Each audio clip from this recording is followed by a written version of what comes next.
Itu aja. Okay, sampai kembali ke tanah air. Alhamdulillah. Saya nak tanya sikit lah Bu, pengalaman hajat dekat Kita dengan Glocal ni awal-awal lagi tu dah Masya Allah sangat.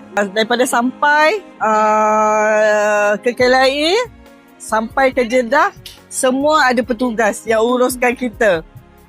Sampai masa on time, sharp dan sangat-sangat menjaga para jemaah. Alangat semua lancar, Alhamdulillah.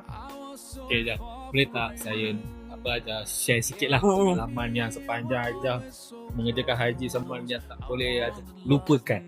Sampai sekarang ingat, sampai dah sampai KL pun masih teringat pengalaman tu. Boleh tak ada share? Sekali seumur hidup yang sangat-sangat terkesan kat hati. Pertama dekat Arafah tu lah.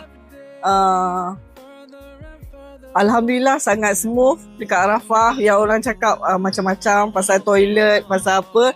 Tapi dapat rezeki, semua lancar kat situ. Dapat berdoa, dapat nak kata khusyuk tu Allah je tahu. Tapi semua tak boleh nak cakap dengan kata-kata, tak boleh nak sampai rasa tak cukup masa nak doa sebab banyak benda nak doa, nak kita nak apa orang cakap, nak betul-betul nak mendalami kan dekat Arafah tu. Hari Tarwiyah. Kita dapat 2 malam kat Mina, masya-Allah. So best lah suasana tu dengan keadaan yang sangat orang cakap selesa sebenarnya. Kalau bagi saya lah sangat selesa, smooth, tak kelang kabut. Alhamdulillah, syukur sangat. Banyak